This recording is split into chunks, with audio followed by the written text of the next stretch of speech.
This exercise is the Band-Dumbbell Shrug, primarily for mid-traps, but including some upper traps. Now, what you're going to need to do here is get a couple of small to medium bands wrapped one time around a post. This can either be in a power rack or pretty much any other pair of solid objects that are about 5 feet apart. So what you're going to do here is put those bands around your wrists, and then you're going to grip onto the heavy dumbbells. I've got a pair of 95s here. Now, what you're going to do here is very important. At the bottom of every rep, you're going to let the shoulders pull forward. You're going to let those shoulder blades, what's called protract, which is push forward. To get the mid-traps involved, we're going to retract against that resistance. And this is the band resistance that we're working against.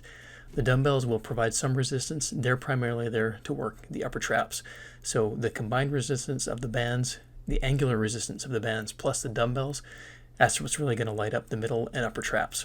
So when you're doing this one, you'll also notice that I'm letting my shoulders internally rotate at the bottom, and then as I'm pulling up and back, I'm externally rotating, basically rotating those dumbbells outwards.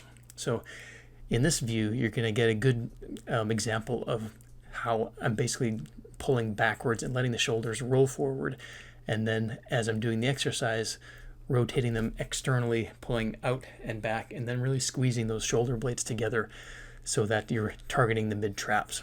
Now, it's not going to be as much upwards shrugging here, which is fine because this is primarily about the mid-traps, but you are going to bring in the upper traps to some degree when you're shrugging upwards. And again, don't use bouncing exercises, don't use bouncing reps with this.